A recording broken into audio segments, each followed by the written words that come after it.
গল্পের ১৩তম পর্বতে আমরা দেখতে পাই স্যাংপিল বলে জচামসুক তার সব শত্রুদেরকে শেষ করে ফেলার জন্যই আমাকে এই শহরে নোটবুকের মাধ্যমে নিয়ে এসেছে। আমি যেন এই শহরে আসি তার জন্য। ডেলিভারি ম্যানের মাধ্যমে নোটবুকটি দিয়েছে। আসলে সে আমাকে প্রতিনিয়ত ব্যবহার করতেছে, কারণ জচ্চা আর আমি একটা মানুষকে আমরা শেষ করতে চাই, সেটি হলো আনোজু। কিন্তু এইবার আমি ভালো করে জানি তার নেক্সট টার্গেট কি। এ পাশে যেই তার মাকে সে বারবার কল করতে থাকে, কিন্তু তার মোবাইলটি সম্পূর্ণ বন্ধ থাকে, যেটি নিয়ে সে অনেক বেশি চিন্তিত হয়ে পড়ে। আর সেই সময় সেই জায়গায় দেখা করতে আসে আনোজু আর বলে, তুমি কি আমার সাথে দেখা করতে চাচ্ছিলে? যেই বলে, তুমি এখনই বলো আমার মাকে তুমি কোথায় লুকিয়ে রেখেছো, না বললে আমি তোমাকে একবারে শেষ করে ফেলবো। আনোজু তখন বলে, তুমি কেন তোমার মায়ের কথা আমাকে জিজ্ঞেস করতেছো, যে 18 বছর আগেই মারা গিয়েছে? তখন তাকে বলে, আমার মা সে এখনো বেঁচে আছে। জচ্চার বাসায় যে তার মেসেজ করে দিত তিনি আমার মা, যেটি শুনে সে পুরো অবাক হয়ে যায়। আনোজু তার কথা শুনে সে হাসতে থাকে আর বলে, তাহলে তো জচ্চার নাকের নিচে একজন শত্রুকে সে পাল্টেছিল। যেই বলে, তুমি কি সত্যি কোনো কিছুই জানো না? আনোজু বলে, আমি আর জচ্চা এখন একসাথে কাজ করি না। যেই সে সময় তাকে অফার দেয়, তুমি যদি আমার মাকে খুঁজে বের করে এনে দাও তাহলে তোমার কেসটি আমি নিজেই লড়বো। তখন সে বলে, তুমি কি সত্যি বলতিছো? যেই বলে, এমনি এখন তোমার কাছে কোনো রাস্তা নেই, আমার সাহায্য যদি তুমি না নাও তাহলে কেউ তোমাকে বাঁচাতে পারবে না। এই কথাগুলো বলে সে ওখান থেকে চলে যায়। আনন্দ তখন সে পাগলের মতো হাসতে থাকে আর বলতে থাকে, তাহলে 18 বছর আগের কেস এর একমাত্র উইটনেস হচ্ছে তার মা। জচ্চা তাহলে তাকে কিডন্যাপ করেছে। এই সব কি চলতেছে এখন? অপরদিকে বস স্করপিয়নের সাথে দেখা করতে আসে স্যাংপিল। তখন তাকে বলে, তোমার কি কোনো সহযোগিতার প্রয়োজন? স্যাংপিল বলে, আমার মামার সেক্রেটারি ম্যানবে আমাদের সবার সাথে বেইমানি করেছে। এই সব কিছু অনেক আগে থেকে চলতেছিল, যেটি শুনে সে পুরো অবাক হয়ে যায়। স্যাংপিল আরো বলে, সে এখন জচ্চার হয়ে কাজ করতেছে। হসপিটালের মধ্যে যেই সব ব্যক্তিরা আমার উপর হামলা করেছিল সেগুলো সব ম্যানবে গ্যাং এর মেম্বার ছিল। তাই এখন আমি আপনাকে একটা প্রশ্ন করতে চাই, মামা কেন আপনাকে এই শহরে আসতে বলেছিল? বস স্করপিয়ন বলে, তোমার মামা মরার একদিন আগে আমার সাথে জেলে দেখা করতে এসেছিল আর বলেছিল তোমার যেন কোনো কিছু না হয় তার জন্য যেন তোমার সাথে আমি থাকি। স্যাংপিল বলে, এখন তাহলে আপনি কি করতে চাচ্ছেন? আপনি কি আমাকে সহযোগিতা করবেন? অপরদিকে মিস হিউনজুকে ধরে নিয়ে যাচ্ছে সেক্রেটারি ম্যানবের গ্যাং এর মেম্বাররা। নামজা তখন তাকে মারতে থাকে। সে জায়গায় উপস্থিত ছিল বস স্করপিয়ন। তখন তাকে বলে, তুমি এখানে গোপন তথ্য বের করার জন্য এসেছো তাই না? বলে তাকে মারতে থাকে। তারপর নামজা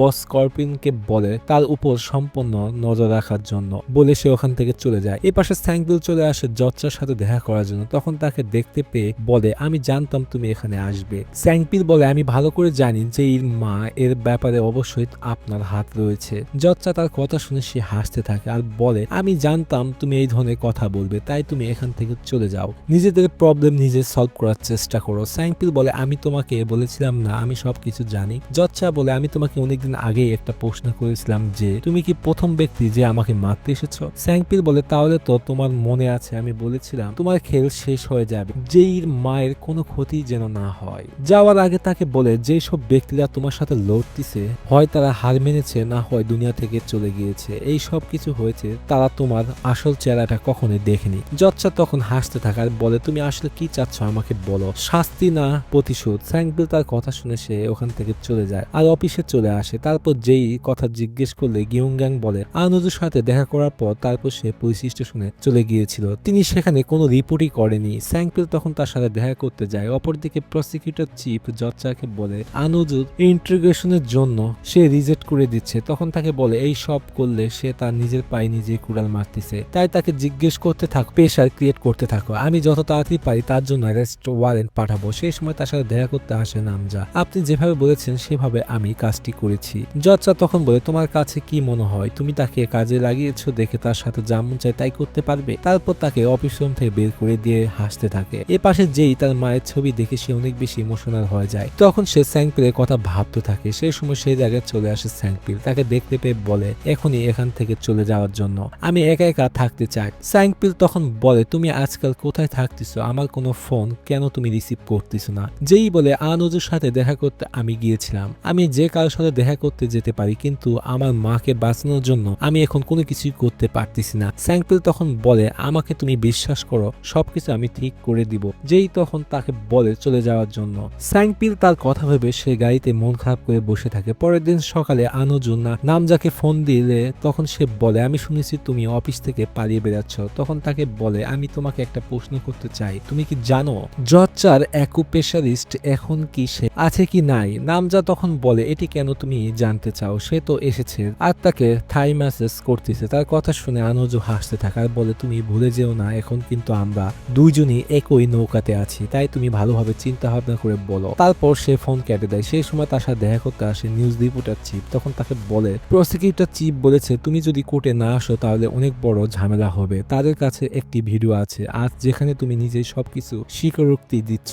আনোজু রেগে বলে এই সবকিছু করেছে হারামজাদা ওয়াংডং। সে আমার ভিডিওর মধ্যে অডিও এডিট করে ঢুকিয়ে দিয়েছে, তাই তুমি আমার জায়গায় থাকলে সবকিছু বুঝতে পারতে। আমি একজন মেয়র হওয়ার পর কেন আরেকজনকে মারতে যাব? তার কথাগুলো শুনে রিপোর্টার চিফ ওখান থেকে চলে যায়। অপরদিকে ইউনহি বলে অবশেষে তারা দুজন আলাদা হয়েছে। নামজা তখন বলে আনোজু সে পুরোপুরি শেষ হয়ে গিয়েছে, এখন আমরা যত চেষ্টা করি না কেন তার কোনো কিছুই প্রবলেম সমাধান করতে পারবো না। ইউনহি তখন বলে তারা তো দুইজন অনেক বেশি লয়াল ও ঘনিষ্ঠ ছিল। নামজা বলে তোমার কাছে কি মনে হয় আনোজুকে শেষ করে ফেলার জন্য আগে থেকে জচ্চা সবকিছু প্ল্যান মোতাবেক ছিল, তাই এখন তোমাকে শুধু জচ্চার সাথে পায়ে পা মিলিয়ে সামনের দিকে এগিয়ে যেতে হবে। এ পাশে ডিটেকটিভ জ্যাং বলে তুমি কি এইভাবে জানো যে সেই তোমার মা? তখন তাকে যেই বলে আমি অনেকবার তার সাথে দেখা করেছি, তিনি আমাকে সহযোগিতা করেছেন, তিনি কিডন্যাপ হওয়ার আগে আমি সবকিছু জানতে পেরেছি।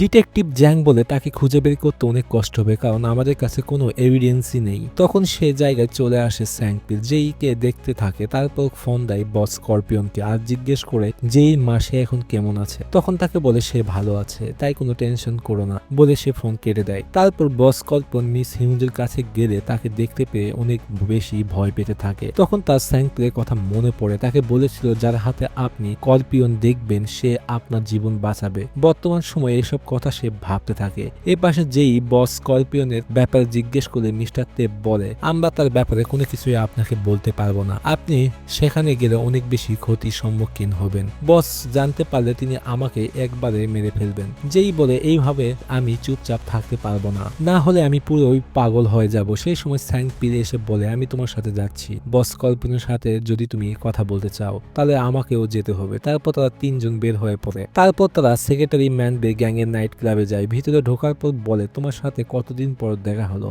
ম্যানবে তখন বলে চলে এসেছো তুমি তো তোমার বসকেও বাঁচাতে পারোনি, তাই এখন আমাদের কাজ আমাদেরকে করতে দাও। আর এখানে কি কাজে এসেছো বলো? যেই জিজ্ঞেস করে আমাকে বলো বস স্করপিয়ন সে এখন কোথায়? সে সময় বস স্করপিয়ন আসতে থাকে তাদের কাছে আর বলে আমি কিছুদিন আগে জেল থেকে বের হয়েছি, আমি তোমার মাকে কেন লোকাতে যাব?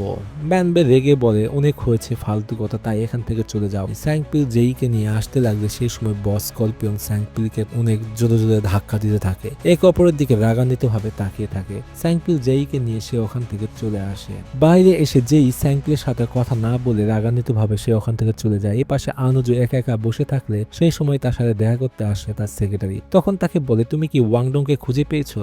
তার কি হয়েছে কিছু কি জানো? সেই সময় সেক্রেটারি বলে আমি অনেক চেষ্টা করেছি কিন্তু তাকে কোথাও খুঁজে পাইনি, মনে হচ্ছে সে ইচিয়ন শহর থেকে পালিয়ে কোথাও দূরে চলে গিয়েছে। সেই সময় পাশে থেকে স্যাংপিল আনোজুকে কল করে বলে তুমি কি জানো জচ্চা নতুন সদস্যকে? সে তো পুরোই এই শহরে জচ্চাকে নিয়ে অনেক বেশি লাফালাফি করতেছে, আর আমার কথা যদি তোমার বিশ্বাস না হয় নিজে গিয়ে দেখতে পারো। আনোজু বলে তোমার কথা যদি মিথ্যা হয় তাহলে তোমাকে আমি কখনোই ছাড়বো না বলে সে ফোন কেটে দেয়। অপরদিকে জচ্চা সকল নিউজ রিপোর্টারদেরকে বলে আমি যদি সুপ্রিম কোর্টের জাস্টিস হয়ে যায় তাহলে দেশের আইন কানুন ন্যায় বিচার প্রতিষ্ঠিত করব। তার কথাগুলো শুনে তখন সবাই হাততালি দিতে থাকে। তারপর অফিসে এসে অনেক বেশি খুশি হতে থাকে আর নামজাকে বলে এখন থেকে আমার এক্সট্রা কাজগুলো করা বন্ধ করে দাও। মনে আছে যে অনাথ বাচ্চাদের জন্য অ্যাকাউন্ট তৈরি করেছিলাম সেগুলো? যেটি শুনে সে পুরোই অবাক হয়ে যায়। নামজা আরো বলে তার মানে আপনি সুপ্রিম কোর্টের জাস্টিস হয়ে যাচ্ছেন তার জন্যই, তাই না? জচ্চা তখন খুশি হয়ে বলে সেই অ্যাকাউন্টে কিছু টাকা তোমার জন্য রেখে দিবে আর বাকি টাকাগুলো তোমার মেয়ের অ্যাকাউন্টে ট্রান্সফার করে দিবে।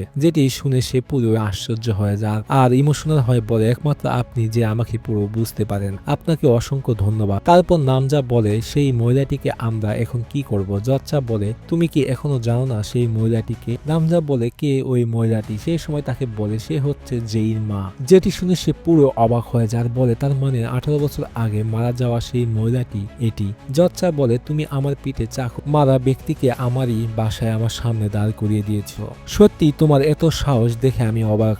নামজা তখন পায়ে পড়তে থাকে প্লিজ আমাকে আপনি ক্ষমা করে দিন, আমি সত্যি জানতাম না যে তার মা এটি, প্লিজ প্লিজ আপনি আমার উপর বিশ্বাস করুন। তারপর সে তার মেয়ের সাথে দেখা করতে যায় আর বলে জচ্চা আমাদের দুইজনের অ্যাকাউন্টে অনেক বেশি পরিমাণ টাকা ঢুকিয়ে দিয়েছে, এখন আমরা এগুলো টাকা কিভাবে তাকে ফেরত দিব। তুমি কি জানো জচ্চার কাছে মনে হয় আমি তাকে ধোকা দিয়েছি, আমার অনেক বড় ভুল হয়ে গিয়েছে। ইউনহি বলে কি ভুল করেছো। সেই সময় তাকে বলে এই সব কিছুর পিছনে যেই মা আছে। এ পাশে ওয়াংডং আনুজুর অফিসে ঢুকে সে টাকা দেখে পুরোই পাগল হয়ে যায়। সে আনন্দে ও খুশিতে ব্যাগের মধ্যে টাকা সব ঢুকাতে থাকে। সে সময় সে জায়গায় চলে আসে আনুজ আর বলে কেমন আছো তুমি। তাকে দেখে সে অনেক বেশি ভয় পেয়ে যায়। আনুজু আরো বলে তোমাকে আমি পুরো দুনিয়াতে খুঁজতেছি আর তুমি এখানে। তারপর বন্দুক বের করে ওয়াংডং তখন সে ভয়ে পেয়ে মাপ চাইতে থাকে। তারপর সে তার পায়ে পড়ে বলে আমি কোনো কিছুই করিনি, আমাকে আপনি প্লিজ মারবেন না, এই সব কিছু করেছে স্যাংপিল। আনহজু ওয়াংডং এর তার মাথায় বন্দুক ঠেকিয়ে রাখে, তখন সে অনেক বেশি